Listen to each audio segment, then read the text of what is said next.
Hi everyone and welcome if you're new. My name is Allison and I am a freelance graphic designer, and today I wanted to talk a little bit about the 7 things that I wish I had known when I first started doing design. Just a little bit of background about myself. I first started using Adobe programs when I was like 13 or 14, and I was lucky enough to go to a school where they had them on the computers, so I started learning there. And then as I went into high school, we had a career and technical education course in graphic design. So I continued to do like 4 years of graphics in high school. And then I went to college and studied graphic design in college. And as much as I Googled what does a graphic designer do when I was 13, there are just some things that Google didn't tell me. So I'm here to share a few of those things with you.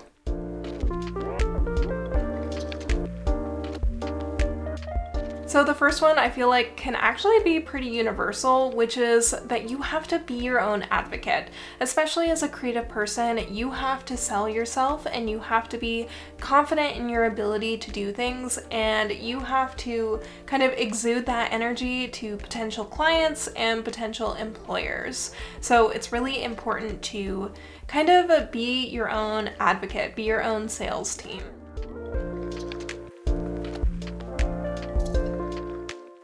There is this whole debate about specialization versus generalization. Like, specialization, of course, is like you are a designer, but you're really good at like illustrated lettering or something like that. And then generalization is like, okay, well, you're good at graphics, you're good at branding, you're good at web, but you're not like necessarily an expert in any one of those things.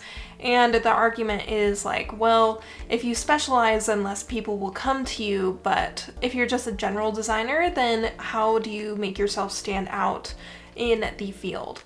And there is one other kind of model for skills, which is the T-shaped skills, which is you have a lot of different skills. So like you have a lot of different skills, and then you have one skill that you're really, really good at. So for me, some of the other skills that I learned in kind of like support of my design is I had to learn how to speak, I had to learn how to teach and write, I learned how to edit videos and all that kind of stuff.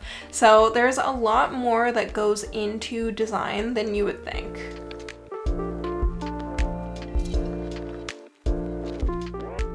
And piggybacking right off of that, writing is such an underrated skill.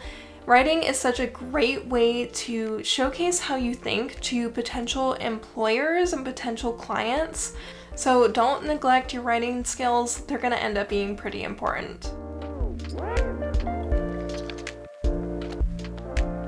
So number 4 is that design is problem solving. It can also be storytelling or a communication device for sure, but at the end of the day, when you're working with clients, you're working collaboratively with them to solve a problem in the best way.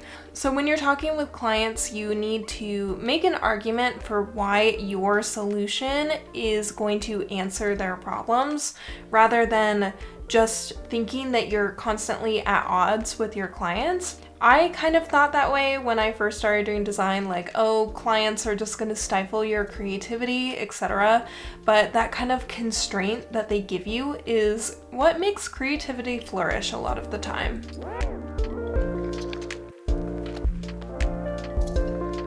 Number 5 is that the process is arguably more important than the end product, especially if you're starting out. When I put together my first portfolios, they were a lot of really pretty mock-ups and photos, and there wasn't a lot of thought or sketches put in there, and it didn't really show how I thought as a creative. And your brain and who you are is a huge part of why people want to hire you.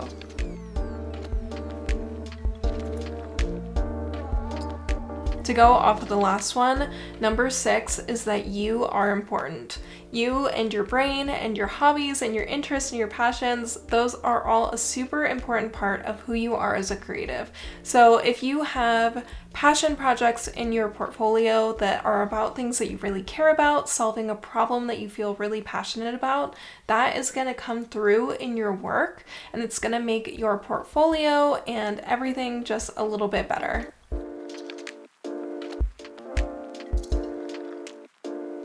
And number 7 is that literally everybody feels imposter syndrome. It's totally okay to feel that. It's normal, and don't worry too much about it. Everyone's growing, everyone's going at their own pace. So don't get caught up in kind of comparing yourself to others. I know that I can fall into that trap pretty easily. So don't worry too much about that. Just focus on your own growth as an artist.